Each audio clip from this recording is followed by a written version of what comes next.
two teams set up, and you would think if you have to touch a bag, there has to be some kind of conflict there, right?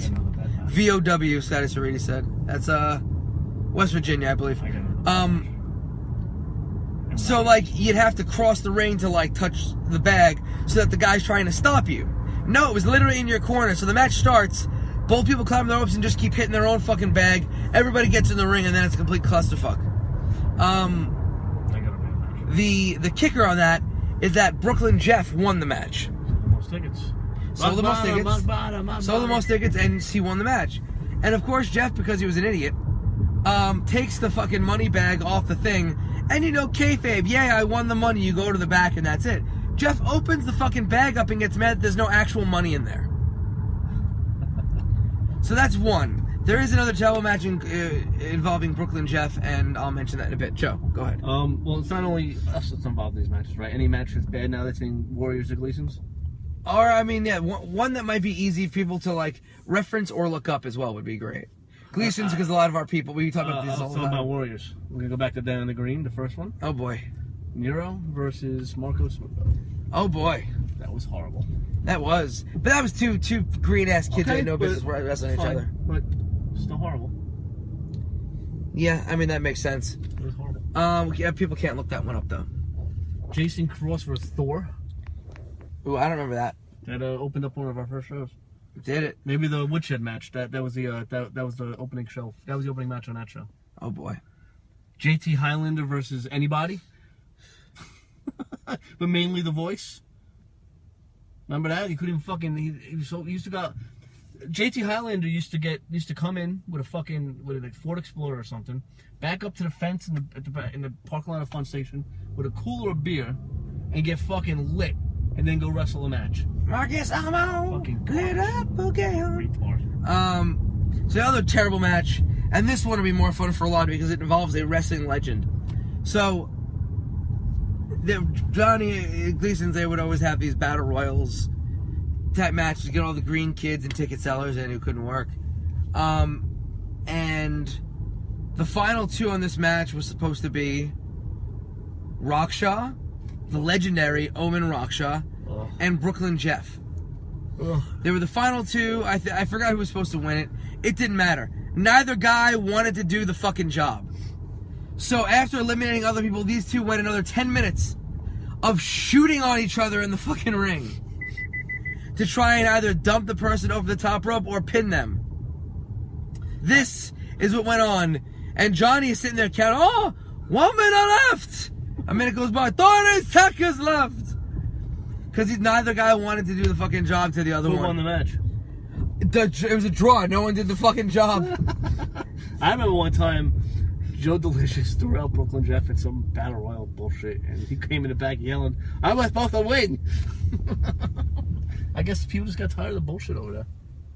I don't really know if they got tired of it, but there's some I'm talking about like Joe Delicious and shit like that. If they weren't, I mean, what are you learning over there? Anyway, those are some awful matches. I'm trying to think of other ones that I was personally involved in. There are quite a few that are just fucking awful. I don't know, I was involved in fucking plenty of Reezy matches. Reezy? Yeah. I think my favorite moment with Reezy was when he's in the match with Slade at one of the tapings, and Slade just starts screaming, "You idiot! You idiot!" That was just hilarious to me. Well, if you guys can think of anything bad, like I said, next week I believe that we're going to pull up one from the archives that I'm sure Joey had put up himself of the one and only Diaper Red Young against the legendary Honky Tonk Man opponent, Sweet Bobby G. And that match will go up and we will do live commentary for it. Go ahead, Joey, got the light. We will do live commentary and we'll be able to discuss that match so that everybody can watch it together and enjoy it. 40 minutes. That's not a 40-minute match. How long? It was long. That is not a 40-minute match. I'm going to post it tonight. It's not a 40-minute. And hopefully nobody thinks that's not fucking You have absolutely no fucking semblance of time, Joe. It was long. It felt long, I'm sure. Oh my God, did it feel long. Those guys didn't have the cardio for 40 minutes. I think you're going to be surprised when I show you this match. I'm not. And there's another Bobby G match where a guy does like an up Anything that Bobby G did was There was a match. I have the video saved on my He wrestled the Irish Bruise. He wasn't about a horrible match. I have a video saved on my phone from a match he has on YouTube where the other guy in the match goes for an up and over, and Bobby's so slow to get over there, he gets clipped in the head with the guy's foot. He stumbles back a few steps, stands up straight, and then fucking falls. He wrestled the Bruiser one time, and he had the Bruiser bring a potato to the ring and shove it. It was just stupid. I want you to get a potato, you jerk. He was the guy running the street. He was like a hooker over there. Okay, get a potato. I'm the champion. I'm the international champion. I'm gonna give you a potato for real, you jerk. Anyway, thank you so much for joining us as always on these Thursday Q&As. You can check out Warriors of Wrestling on all social media at WW Pro Wrestling or Warriors of Wrestling. WOW TV Live on YouTube, the Warriors of Wrestling account. We are going to have a studio taping coming up next weekend, so plenty of matches are going to be coming up. Marvelous stream that we just did. Oh yeah, we just live streamed a match. Nyla Rose, you know the girl's name? Off the top of Takumi Iroha. Takumi Iroha, right, correct. They won. She won she had the match. Takumi Iroha had been feuding with Nyla Rose. Our champion who went over with the belt lost it to Iroha out there. August 5th. August 5th, and then won it back, if I'm not mistaken. On 9/11 or 9/10. I mean, Americans taking over at that point. And finally, she will be returning with our title. Iroha, Iroha might be coming in. That's what I was going to say. We're talking about October 13th, and Nikki gets her long-awaited rematch. Finally, for fucking months. For months, since April. But, there's another girl that just lost that belt that's looking to come here, so that's something to stay tuned for in the future. Maybe 2019. Pretty fantastic shit coming up. So check out all these things. You could check me out on all social media at King of Chaos NYC. Go ahead, give me a follow. I just posted right before going in here on Instagram a really ugly picture of me that I'm sure you could all get a nice little kick of.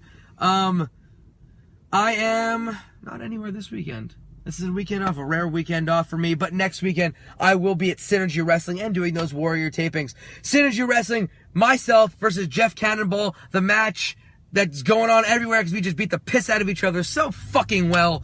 There are 3 options that the fans get to choose that night. You can choose whether or not we're going to be using kitchenware to kick the shit out of each other. You could vote whether or not we could be using dog collars where we have to wear them and fight with those, kick the shit out of each other that way. Or you could vote for us to work barefoot in a ring filled with Legos. It is your choice, fans. That sounds pretty awesome to me. We're giving the power to you people, and I'm sure that you will enjoy mine and Jeff's misery. For the boss man and the King of Chaos, we thank you guys. Take care. See you next week.